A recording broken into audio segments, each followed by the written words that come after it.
Hi, so what's going on, everyone? Today we're going to talk about SMCI super microcomputer. Currently, as you all can see from the chart, we were expecting the market in SMCI to go lower.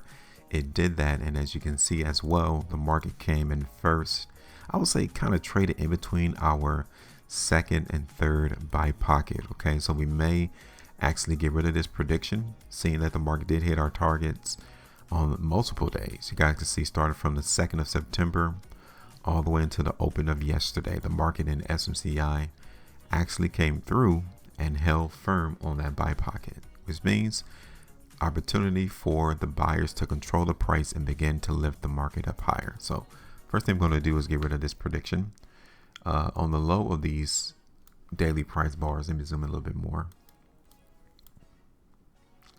That would have garnered us around 14, almost 15% profit in that prediction. So let's go get rid of that. We'll get rid of this buy pocket in SMCI, get rid of this buy pocket in SMCI, and we're going to add sell pockets. Now, why will we add sell pockets to the chart? Because the market is trending down. That's why. So we're going to place this area as a sell pocket. There may be one right here to where the market is trading at pre-market. So it's kind of irrelevant to put one there, seeing that price is currently being taken out, or the sellers are currently being taken out at that price for SMCI. Let's look at this on the monthly chart first. Okay, so this is what the price action did for the month of August. Okay, now outside of price trending on this monthly price chart, that monthly price bar is weak. Don't let no one come in and try to convince you that it's not, because when the market trades and it concludes with closing at the very bottom of the bar, that tells you that the sellers won, period. So the idea from a monthly chart is that we're looking for the market in SMCI to continue to be bearish or to continue to be controlled by the sellers. They're the ones who's moving the price, and they did a fantastic job for the month of August. That's not good if you're a buyer. Here's SMCI on the 5 weeks. Pretty much looks the same as the monthly chart. The only thing that you have to give credit to is that the buyers were successful at keeping these sellers from breaking this trend line any lower. You could give the buyers credit for that, which is why the market may in fact be trending and going higher right now. Now let's look at SMCI on the 3 weeks. Nothing too much to talk about here outside of this massive spread bar closing on the low right here. Here's SMCI on the 2 weeks. You guys can see 2 consecutive weeks of price closing at the bottom of the bar. Now, what do you think occurred? Okay, let's try to analyze this 2 weekly price bar and then this one. Okay, something stopped the sellers from pushing price further to the downside on this 2 weekly bar than the last 2 weeks. And the only thing that can stop that is people buying. That's it. Buying is the opposite force. It's the yin of the yang of the markets. Okay, you got two diverging sides. One that is trying to push price up, and then you got another side of the market that's trying to push price down. So when price is being lowered, only buyers can stop it. Sellers can't stop it. Only buyers. So on this 2 weekly price bar, the buyers stopped the sellers from moving the market lower. That's what the spread of price bars mean. It is telling us the tug of war between buyers and sellers. That's it. So the sellers actually won in restricting the sellers. Let me say that again. The buyers actually won in restricting the sellers from continuing lowering the price in SMCI, at least for the time being. Here it is on the weekly chart. Now, right here is a massive clue. Okay, you're trying to tell me throughout the last 5 days of this weekly price bar, look at how small, how minuscule that weekly price bar is.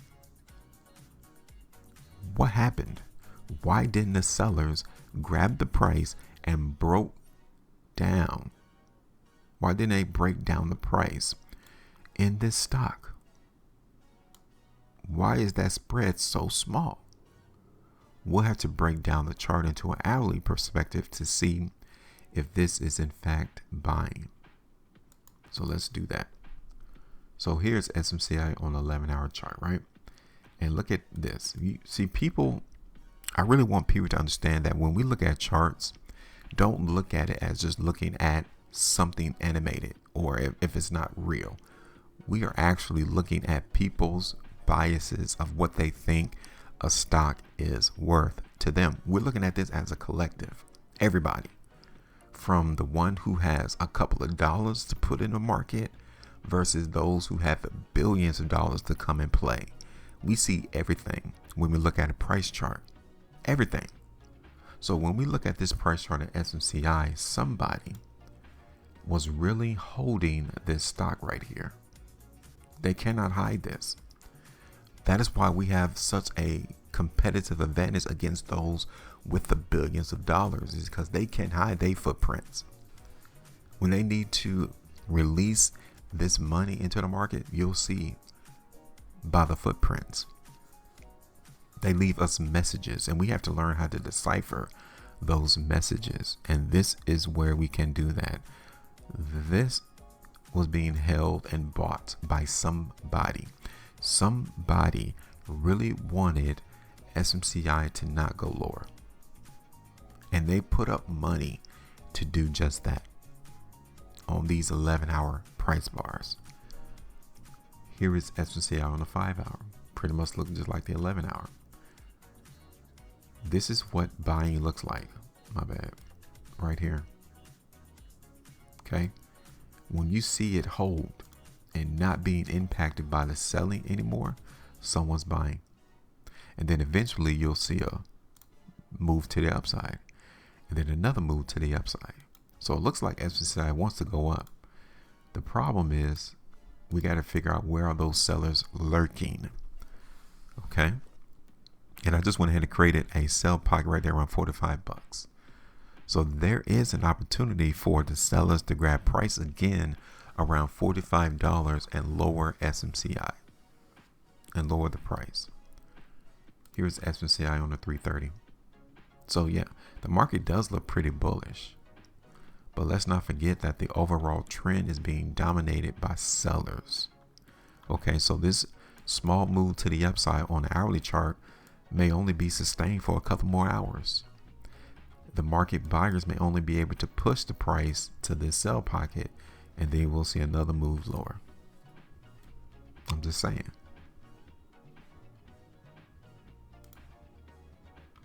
Okay. Here it is on the 3-hour chart. So yeah, I think we're about to embark on looking at whether or not this market wants to be controlled by the buyers or the sellers. Now, seeing that the sellers were not able to break price below this trend line, they were not able to break this buy pocket here, and then we got a fantastic move on this 2-day price bar, which ends in 8 hours and 10 minutes. If this market closes up here at the high of the bar, we will have to give it to the buyers. We'll have to look for the price in SMCI to go up. But you may say, okay, how high do you think the market's going to go? Well, we're going to look for it to hit one of these sell pockets. Just that easy, just that simple. Now, at pre-market, you can see it's already at $43.67.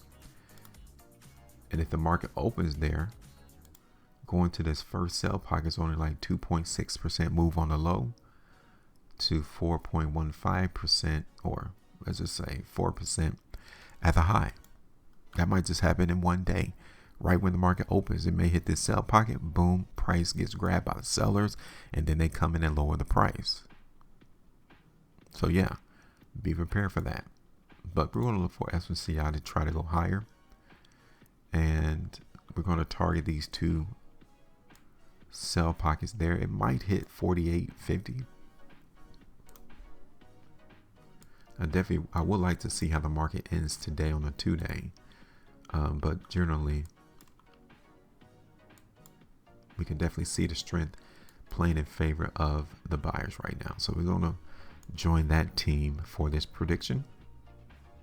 Target this first sell pocket at 5.5% on the close from yesterday. The next sell pocket at the high is like 9%, and it's like 13% at this other sell pocket for SMCI. And that is it. We're done. Let me know your thoughts. Make sure you maintain profit, and as always, trade different.